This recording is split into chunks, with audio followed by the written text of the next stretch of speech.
Okay, so tonight's talk is the Wrathful Protectors. Just in time for Halloween, which is next week, I believe, we'll be looking at the wrathful deities, the wrathful protectors of Tantric Buddhism.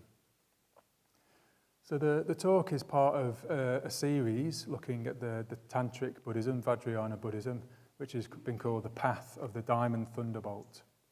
And that's part of a bigger series we've had all year looking at the different phases of Buddhism, the great text of Buddhism. So one of the main myths we've been looking at, one of the main figures has been Padmasambhava, and we've looked at the story of Padmasambhava founding and establishing Buddhism in Tibet, the story of Samye Monastery, where the humans of Tibet were trying to build a monastery and establish a Dharma, but the local deities and spirits were just impeding them, undoing all of their work.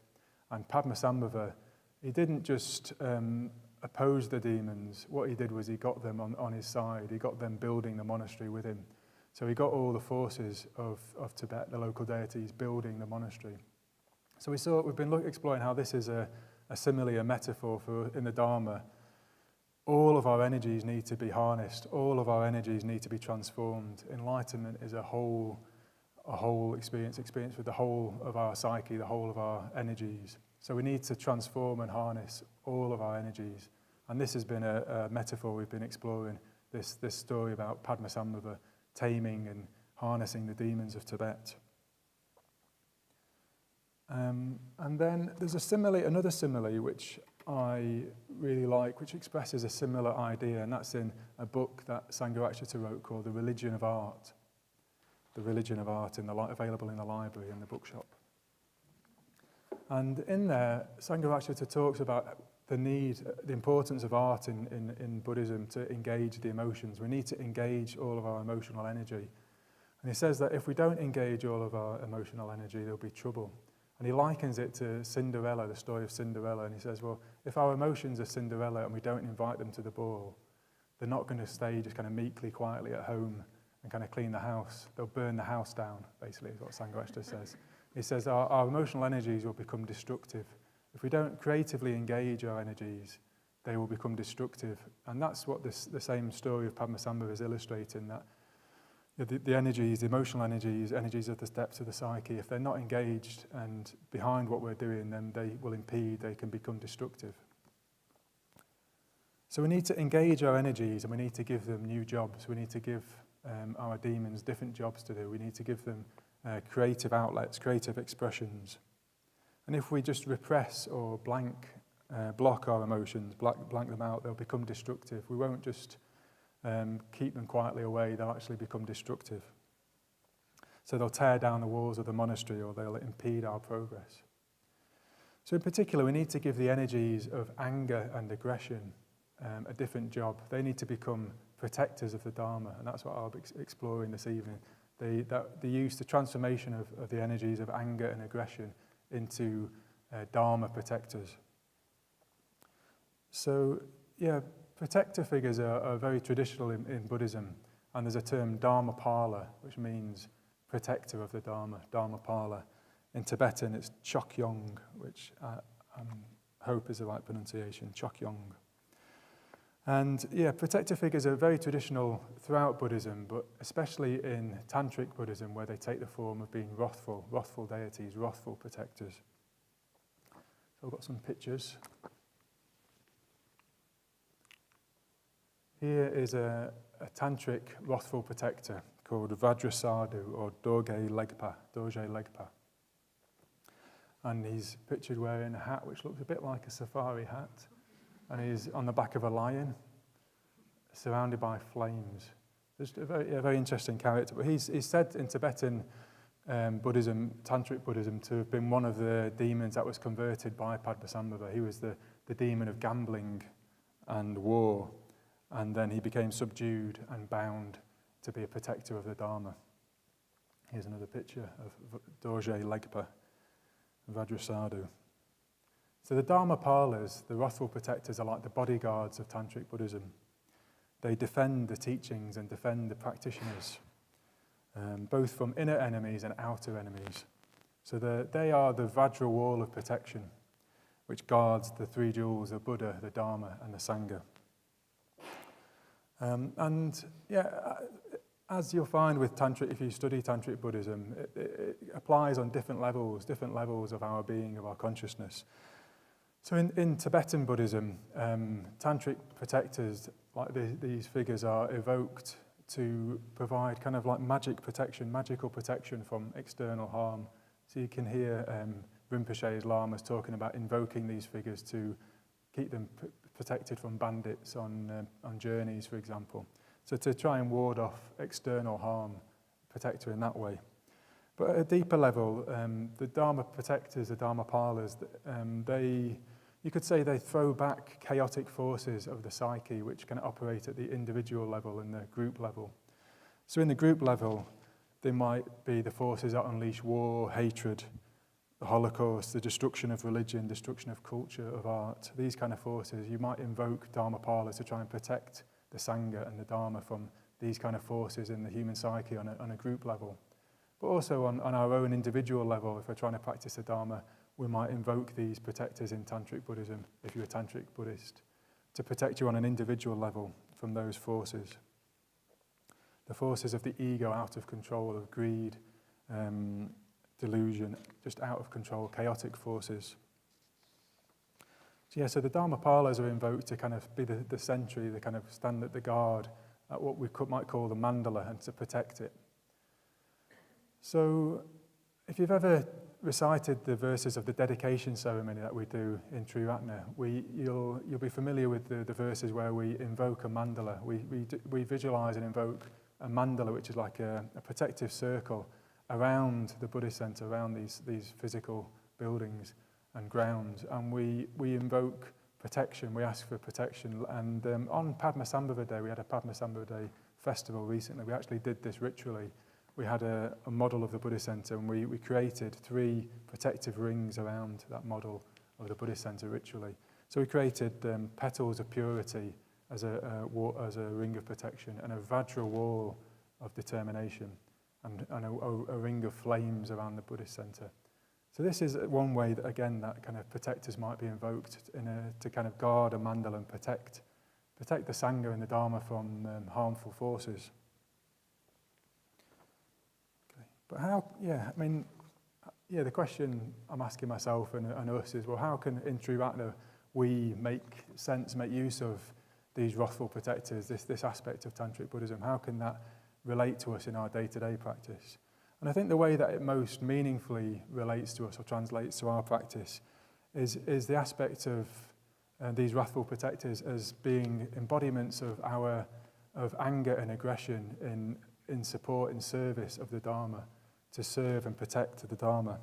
So we can invoke wrathful protectors to help to engage and transform these energies of anger and aggression, to protect our Dharma practice and protect the Sangha. And that's what I'll be focusing on this evening. So the Vajrayana, Tantric Buddhism, sees the world as energy. Everything in the world is energy. So if everything in the world is energy, there can't be anything that can be rejected or ruled out. So nothing is too horrible or evil to be included in Dharma practice. Every emotion, even the most negative, can be harnessed for Dharma practice in Tantric Buddhism. And the Dharmapalas, these wrathful protectors, represent the harnessing, the transformation of anger, hatred, even violence, you could say, but put at the service of the Dharma. The Tantra turns anger into Vajra anger.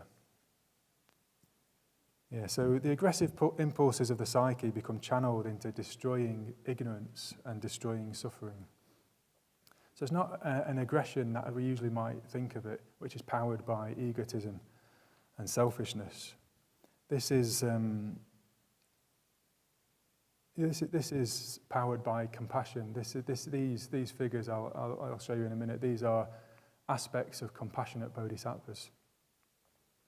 So, in early Buddhism, there were 3 really important bodhisattva figures: Avalokiteshvara, Manjushri, and Vajrapani. And they later became known as the 3 protectors of Buddhism. So again, this word about protectors. And they became important because they were seen to represent 3 aspects of humanity, of being a human: feeling, thinking, and volition, transformed into compassion, wisdom, and energy or power. So that they are, you might usually associate these, as we usually relate to these figures as very peaceful, benign figures, Avalokiteshvara, Manjushri, and there's always a peaceful Vajrapani. But in Tantric Buddhism, they become wrathful protectors. So let's have a look at them. That's a shame. What do I need to do? I need to move the screen. I need to move the projector closer to Pete. Could you push the projector closer to the screen, and we'll see it magically appear on the projector screen. Just push the table closer to it. There we go, that's better, thank you. So, you can see most of Manjushri on the left. Manjushri on the left is the peaceful form of Manjushri, the Bodhisattva of wisdom. But on the right is his wrathful form in Tantric Buddhism, the protector Yamantika. So this is wisdom in a destructive capacity, a protective capacity. And then we've got Avalokiteshvara, who we're used to seeing as a peaceful embodiment of compassion.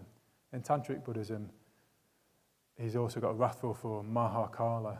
I read a description of him in Vasantra's book, Meeting the Buddhas, which was just exhilarating. I'm not going to read it out, unfortunately. I've not brought the book with me, but I'd encourage you to read about Mahakala in Vasantra's book, Meeting the Buddhas. He describes him a bit like a war general. He just goes on the rampage into samsara, into Mara's realms, and just takes no prisoners. He just completely converts samsara, and he takes this kind of horde of demonic figures into samsara. So it sounds great, but it's a wrathful form of the bodhisattva of compassion. It's this kind of this destructive, aggressive energy. But as an expression, it's a kind of counterpoint to compassion. And there's a third peaceful figure. The third protector is Vajrapani, which here he is in his wrathful form. I've missed, for some reason, he's gone missing. That's not Vajrapani. Let's forget Vajrapani in his peaceful form. I don't know where he's gone. We might come across him. We might come across him later in the talk, it sounds like. So here's Vajrapani in his wrathful aspect, which is what I'm going to be focused on this evening, is this wrathful figure of Vajrapani.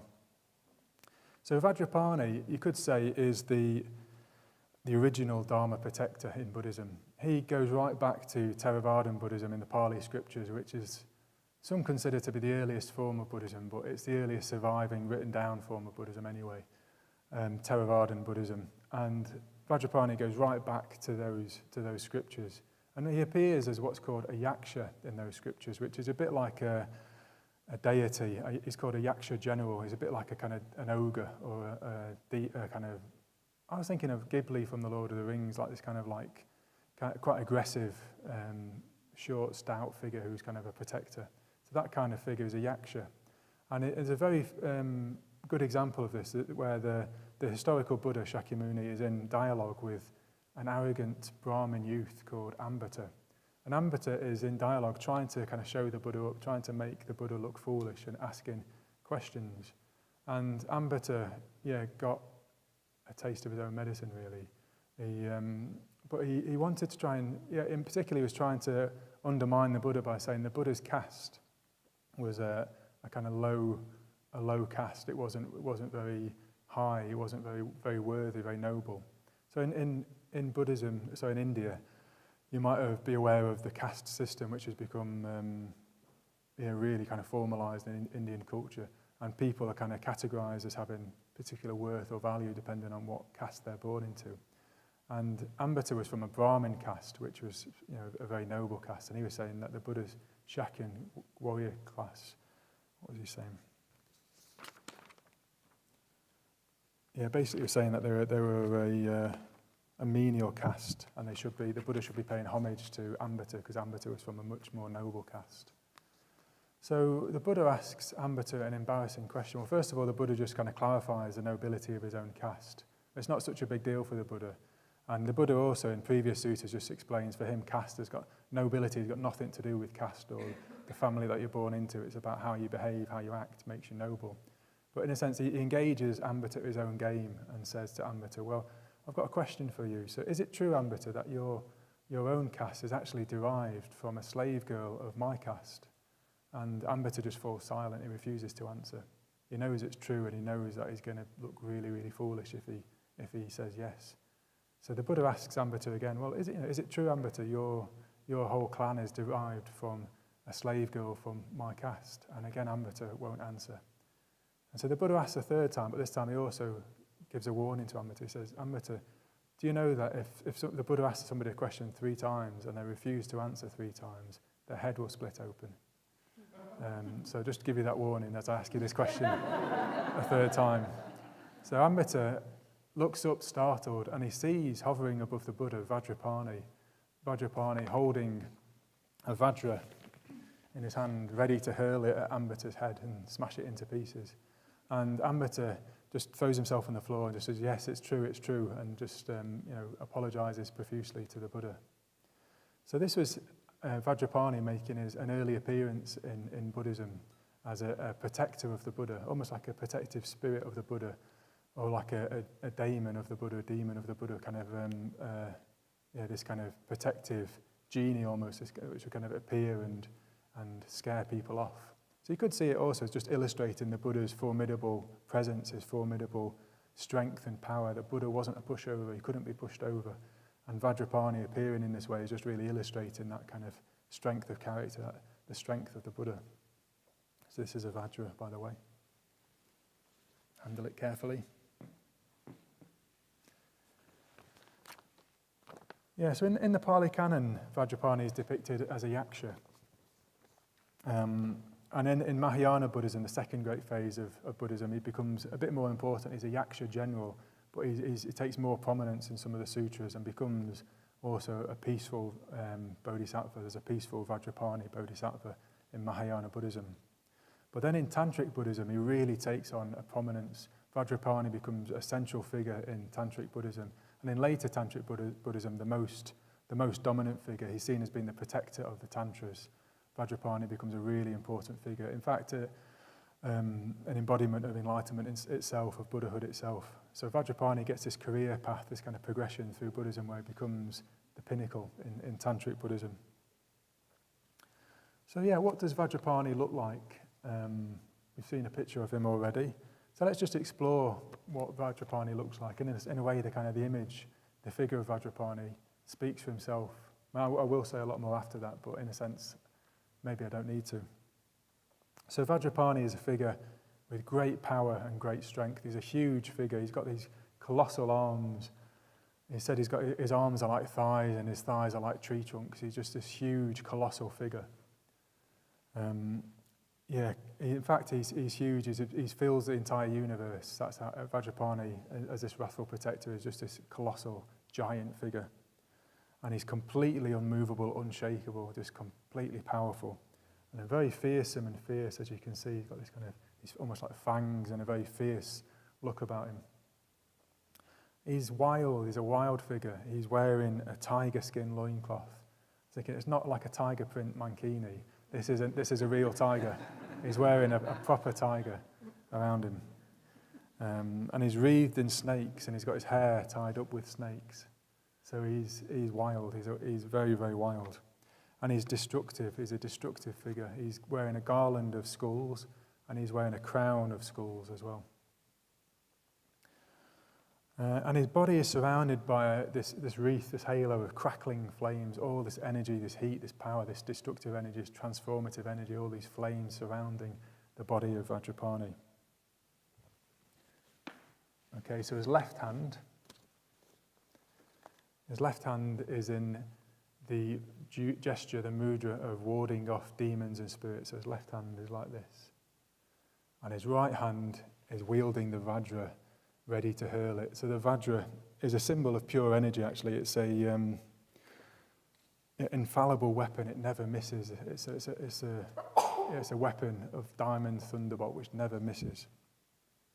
And he's got a huge big belly. He's got this kind of big belly, which is for me where I associate with the emotions of anger. A lot of energy, a lot of emotion in that belly, and you can sense the sense it's all free, it's all loose, hanging loose. So he's got this kind of huge, great big belly hanging down, this big body swollen with energy.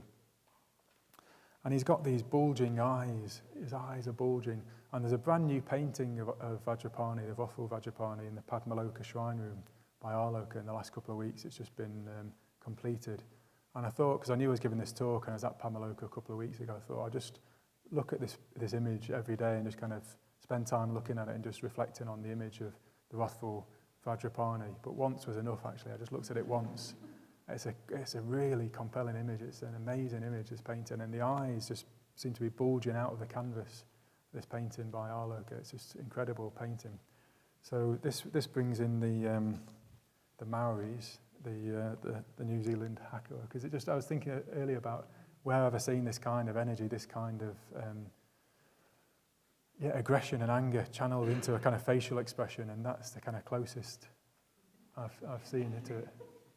So the Maoris, the New Zealand rugby team, do a ritual dance before every rugby match against their other countries, and it's a warrior dance that they would do before, I believe, before wars, and it's channeling this warrior energy, this aggression, into that match.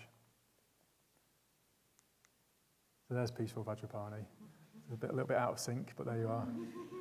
There he is. So he's not at all wrathful, and he hasn't got a loincloth, no tigers or skulls. But this is the Wrathful Vajrapani. Okay, so he's a deep blue in colour, and he's got his left hand in this demon subduing gesture, his right hand poised, ready to throw the Vajra, and his right foot is stamping out into the world like this, just stamping out.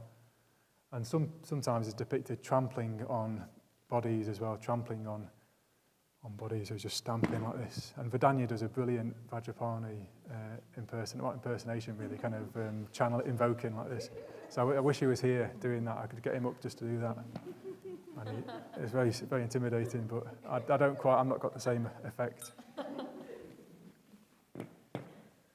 And Vajrapani's syllable is hung. The syllable hung is a deep, resonant syllable. And Vasantra, in his book, he describes it as a war cry, which I thought was brilliant. You can just imagine this kind of warrior going out there to do battle with samsara, and this great cry of hung, this really powerful, deep, echoing, this cry echoing across the universe. Yeah. So Vajrapani, the Wrathful Vajrapani, quite a formidable figure. You'd want him on your side, actually. You'd want him on your side, protecting you. You wouldn't want to be opposing Vajrapani. I wouldn't want to be opposing the New Zealand rugby team either, but I definitely wouldn't want to be opposing Vajrapani. And Vasantra describes Vajrapani in this kind of warlike way, which really spoke to me. I'll just pause while we let this person in. Might be Vajrapani, watch out.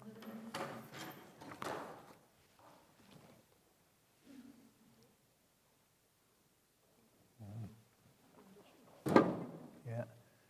So Vasantra describes Vajrapani in this kind of warrior-like way. I'll just read what he says.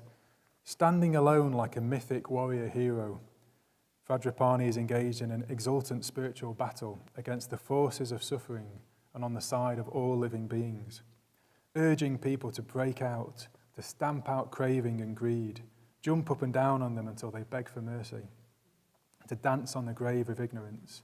He's ecstatic in victory. Yeah. So Vajrapani and these other Dharma protectors, they represent the transformation of energy and aggression into this, and channeled onto the path, channeled into Dharma practice.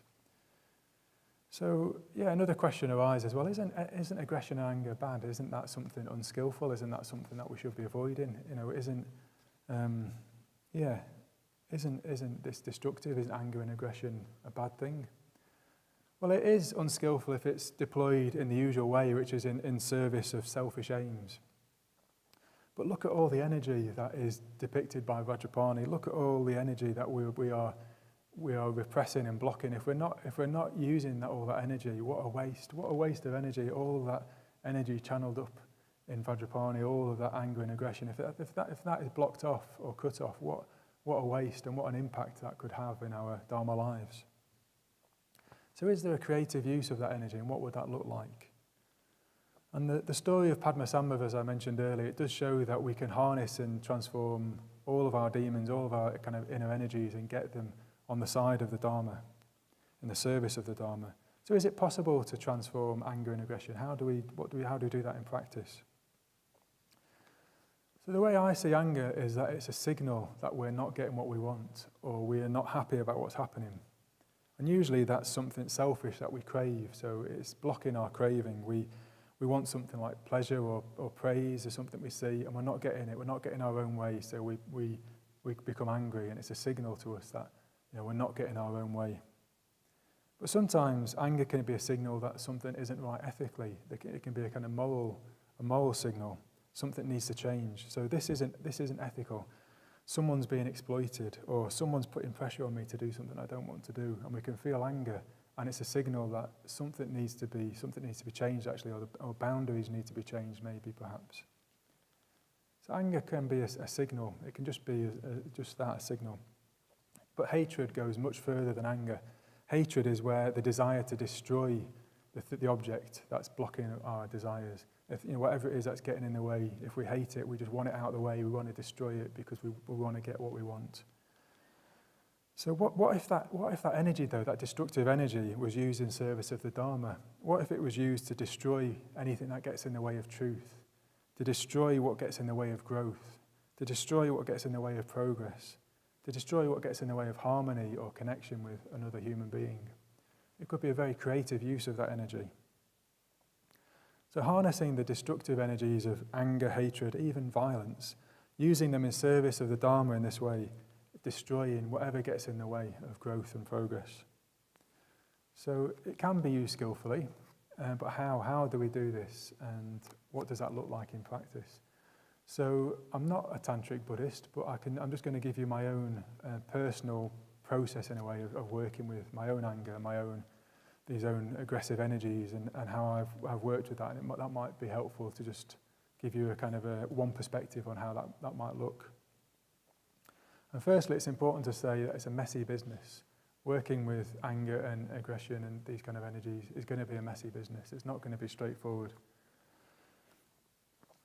And it starts by just acknowledging the emotions we have, in a way, just acknowledging what's there, what's really there. So the anger and aggression that we already have, just acknowledging it to ourselves, maybe to our friends, not blocking it, not repressing it. And the classic thing is the fourth stage of the metta bhavana. So we're doing the metta bhavana, and to begin with, we just think to ourselves, there's nobody I dislike, I just love everybody, everybody's great, I'm not in disharmony with anybody. I can't think of anybody I dislike enough to put in the fourth stage of the metta bhavana. And then the classic thing is we meditate for a few more months, and we realise actually everyone gets on our nerves.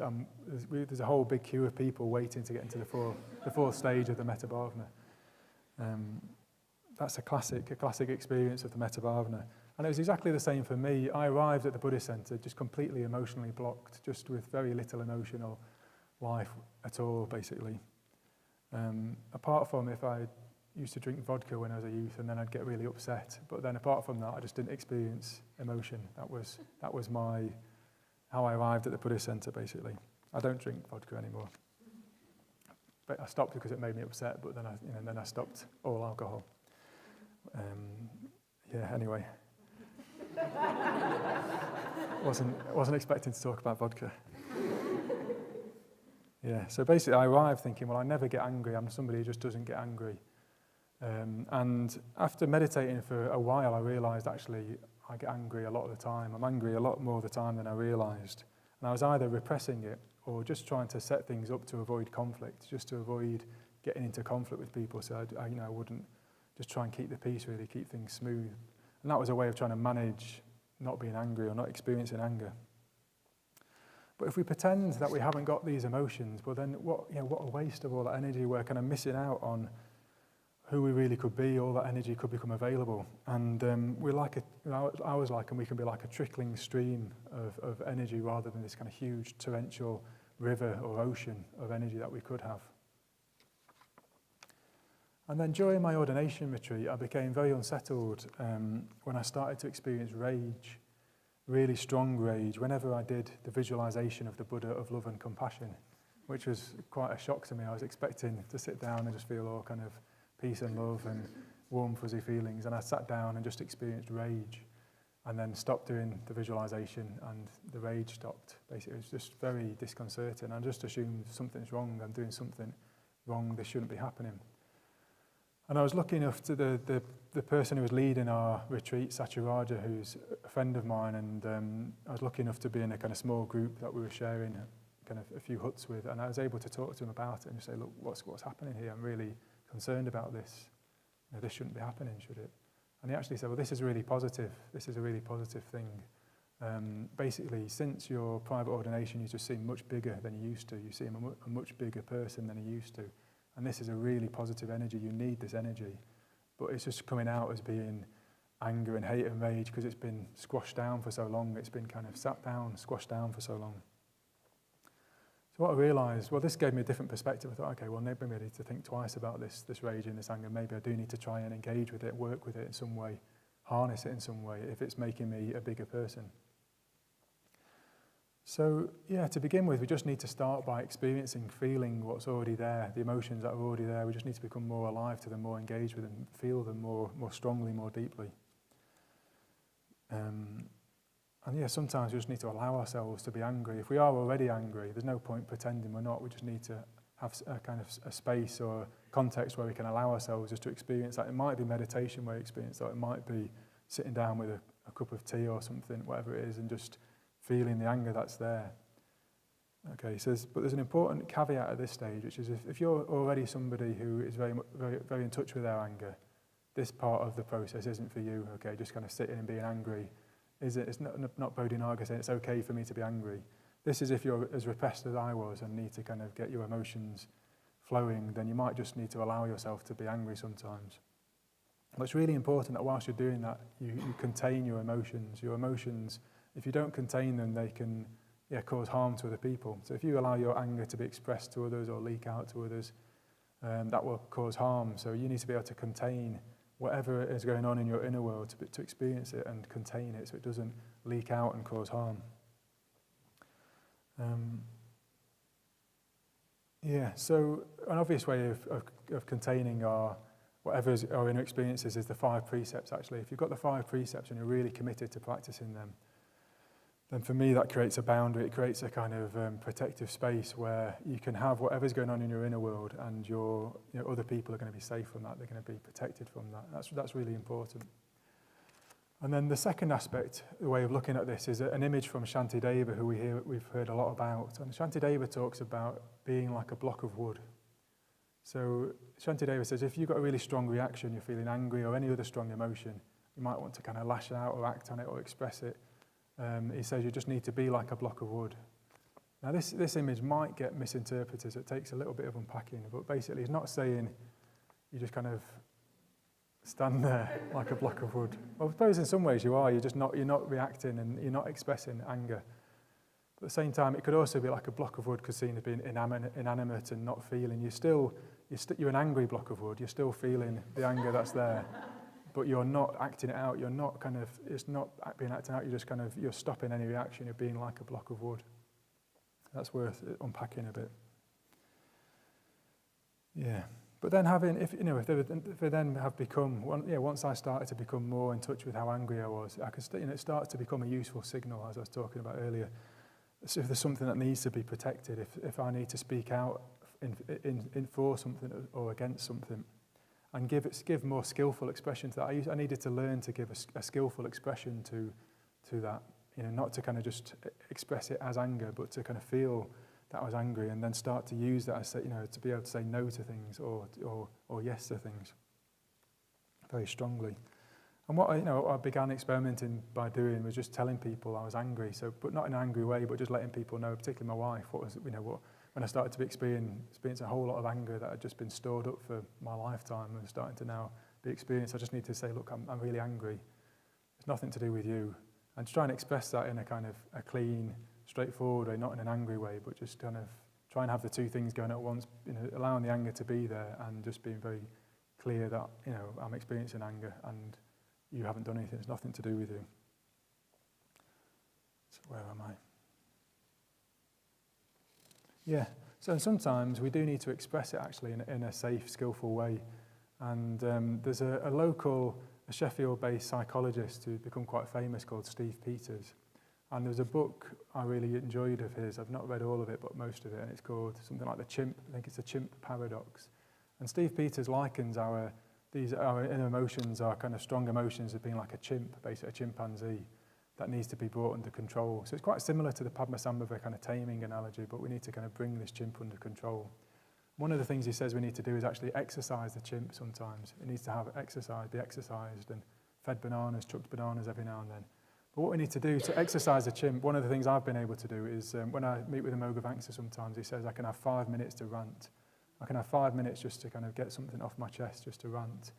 And usually it feels like it's going to be a really big rant, and it comes out quite tame actually. It's not that big a rant, but just having the permission just to express something that I'm angry about in a safe way, knowing that a Mogavangsa is not going to take it seriously, he's not going to take it literally, he'll have a joke about it, but it's just a skillful context where I can just exercise the chimp a little bit, so then it's not being coming out, leaking out in harmful ways with other people. Yeah, another way of expressing anger I found was just to smash things up, to break things up was quite a skillful way of not harming people, but just expressing the anger that I'd built up. So I remember one time Jason and Maitri Varsim were smashing up logs with an axe outside the garage, and I just thought, oh great, and can I join in? And just getting this big axe and smashing up these logs, I just felt so much better. It felt brilliant actually, just being able to destroy logs and no one got hurt. Well, I nearly did, but but that was due to me not using the axe properly. But it's just a skillful way of expressing energy. Exercise can be another way of just moving energy. So you're giving expression to it. It's not being pent up, it's not blocked, it's not harming anybody, but it's finding a way of harnessing it. How are we doing for time? Okay. Very quickly, in one way I came across in meditation on a retreat with Vasantra, he kind of put it quite pithily, a kind of process of working in meditation with emotion, strong emotion. So I'm not going to unpack it, I'm just going to say it out quite quickly so you can make a note of it if you want to. So the first stage of this process of working with emotion is just to feel it. So just feel the anger. So I'm angry with Fred is the first stage, just acknowledging I'm angry with Fred. But then the second stage is just to unhook the anger from poor old Fred. And it's nothing to do with Fred, it's just I am angry. So you can unhook the anger or the emotion from the object that we're kind of placing it on and just take responsibility for it, take ownership of it. I am angry. But then the next stage in that process is unhooking the subject from that, for the I from that, because we identify with it, say, well, I am this is what I am. But actually we're not, this is just an emotion that's arising and passing. We don't have to identify with it, so there is just anger. It's not I am angry, but there is anger. And then you can really go into the anger. What does it feel like? What does it look like? What are the conditions? What are the consequences? Really, unhook yourself from it and just experience it, feel it, and explore it. And then there's a final stage of that process, which is just, this isn't anger, this is just an energy, this is an exhilarating energy. And it's nothing to do with Fred, it's nothing to do with me, but it's just an energy that I can experience in my body. So that's one way of working with energy, emotion for those that are into meditation.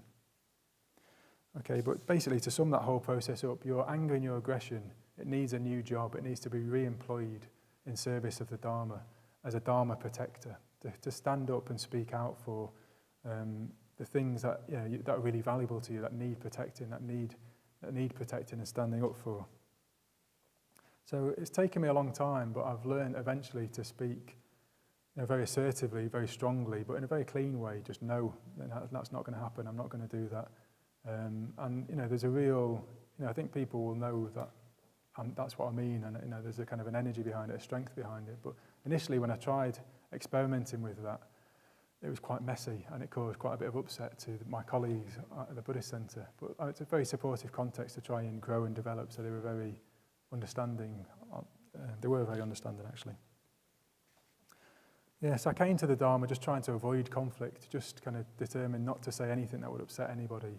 But it just meant that I was cut off from the truth, really, what I really deeply thought and deeply felt, what I really deeply valued, because I was just trying to avoid conflict and upsetting people. And then I learned I had to, in a sense, I just became compelled to have to speak my mind, to say no to things. And I didn't really know how to do that to begin with. I was just upsetting people and doing it in quite an inappropriate way. But over time, I got practice at just being able to say no in a very clean way, just to stand up for things and to speak out for things. Yeah, so you can find your true voice in a way. You can find, the things that you're passionate about and speak out about them, speak the truth and speak up for the truth. But you can do that in a calm and in a warm way, a warm-hearted way. It doesn't have to be in an aggressive, it doesn't have to be expressed as aggression or anger, but it can be a real force behind it, like all that force of Vajrapani. Okay, so I'll just end by just briefly exploring what are the kind of things that we might need to be protected from, like collectively and individually. What can we use this energy to kind of be protected from or break through? So at a collective level, we need to protect the Dharma and the Sangha from, well, there are forces in the world and views in the world that are inimical to the Dharma. They're opposed to the Dharma. The kind of worldly views that are just opposed in direct opposition to the views of the Dharma. And there were worldly influences as well, which are in direct opposition to that. So we need to be prepared to kind of say no and to protect the Dharma, speak out for what the Dharma really is. And it's a shame Vedanya isn't here again, because I just want to rejoice in Vedanya as a Dharma Pala, as a Dharma protector, because he really does this. He really speaks out with a lot of passion and energy to defend what he thinks is true and what he won't compromise on what he thinks is true. He really will passionately defend it. He'll fight for it. So he had a vision of what the centre ought to be about, built on dana, not charging for classes, and he really has stood up and protected and fought for that throughout the years. He really made this centre a centre that thrives and is run on dana. So he's really been a dharma protector for that. And then he protects the Sangha from lots of dana appeals from other people who want to come and ask you for money, and Vedanya says, no, we're not going to ask our Sangha for more money because we've got a dana economy. So you get protected, you don't know it, but you get protected by Vedanya from lots of people who want to come and ask you for money. And Vedanya protects you and says, no, we don't do that at the Sheffield Buddhist Centre. So there's a force which is like there's a phrase that there's an irresistible force that can meet an immovable object. And I've seen Vedanya as both, actually. I've seen Vedanya as an irresistible force and an immovable object. And it's very, it's very exciting to see him like that. Sometimes scary or intimidating. It's a bit like, encountering Vajrapani. He can be a real dharma protector. Yeah, if Vedanya disagrees with you, you'll know about it, which is great. Actually, there's no unclarity. You'll speak the truth. You'll always speak the truth.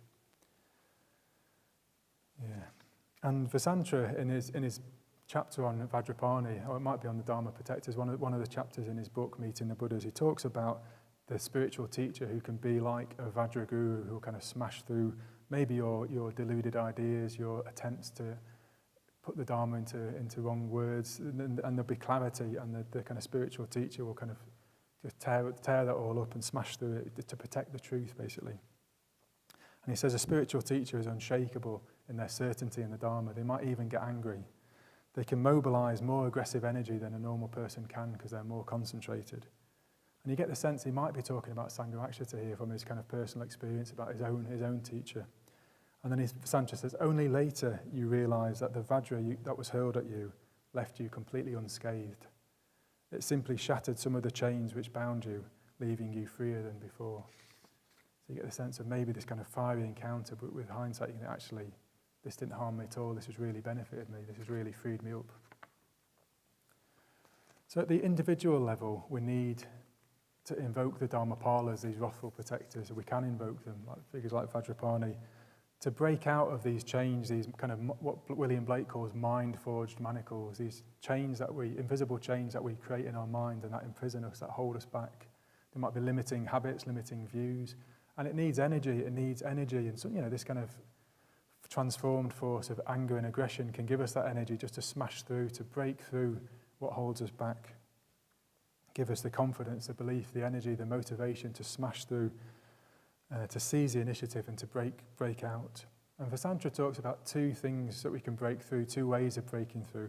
He says we can break through into confidence, having a real strength of confidence in the Dharma, in the three jewels, and in our own ability to practice them. Because we can be impeded by a sense of doubt in ourselves and a doubt in the Dharma. I'm not going to get anywhere, I can't do it, I'm not going to make progress. Vajrapani just smash through that, protect us from that, and just give us a real unshakable confidence in the Dharma and in our own ability to make progress. And Vasantra also says we can break through into real deeper communication with other people, other human beings in the context of friendship. We can kind of smash through those obstacles, destroy the obstacles that get in the way of us really communicating to another person, really opening up and being in deep communication with another human. We can smash through and destroy those barriers, those walls. So I've had to learn to be strong and still be in harmony. And I've had to work to do this alongside Vedanya, the heavyweight warrior of the Dharma, Vedanya. I've had to learn to be able to be strong and stay in harmony with him. And to begin with, I tried just arguing my own points in quite an egotistical way and just everybody getting upset. But eventually a breakthrough came. There's a breakthrough into a deeper level of communication, which came through playing table tennis, actually. Just both smashing the ball at each other as hard as we could. And all this aggression was coming out into smashes and table tennis. Vedanya is very good at table tennis, smashing the ball at me, and I found myself just smashing it back at him as hard as I could, and then us both being really happy and really pleased and really enjoying it and just kind of giving ourselves a big hug. And it just suddenly, after we experienced this exchange of, very skillful exchange of aggression, our friendship broke through into a much deeper way of communicating with each other. And I really value now. I know that I can really, I can challenge Vedanya and he'll really appreciate it. I can really challenge Vedanya, tell him the truth, tell him what I really think, and he'll really appreciate that. Maybe not many people are able to actually, but I know he values it, and I really appreciate if Vedanya challenges me and tells me the truth, because I know it's usually right, it's usually the truth. So there's a phrase from Sangha, which is better to have honest collision than dishonest collusion. The sense of, when I first came to the Dharma, I was in dishonest collusion, just trying to keep everything sweet and nice so there was no conflict, but that's actually dishonest. It's not, I wasn't sharing with people what I really thought, I truly thought about things. It was just a dishonest way of colluding with people. And it's better to have an honest collusion with other people, and which can maintain that. In a sense, that's where harmony really comes from. It's from, you can't have harmony without honesty, with that kind of depth of communication. That's what, for me, my experience of harmony comes from having a real deep shared vision and warmth for each other, and a freedom to kind of disagree with each other because of that, and to be truthful with each other. And it's based on a deep love, it's based on warmth and metta and a deep love for each other. Okay, so I shall end now. So just to summarise our brief encounter with the Wrathful Protectors of Tantric Buddhism, we can call on Vajrapani and we can call on the Wrathful Protectors to protect us from worldly views and from our own wild energies. But maybe more importantly, we can engage with and harness our own energies, and particularly anger and aggression that we experience, and we can use it to serve and protect the Dharma. So we can seize the Vajra. I will seize the Vajra. We can seize the Vajra, and we can enter the spiritual battleground like a warrior, because our fate is in our own hands and our lives are potent. So by smashing through these limiting views of ourselves as maybe useless or weak or not able to practice, we can change and we can really make breakthroughs. Yeah, so rather than avoiding conflict, we can find our true voice, we can find our own voice, and we can start to speak out to protect what's really important to us, what we really value. And we can break through into a deeper, more meaningful harmony with reality and with other people. Yeah, and we can shout out the battle cry as we break through the glass ceilings, and the invisible mind may change into freedom and into liberation. So we can shout out the battle cry, Hung, Hung.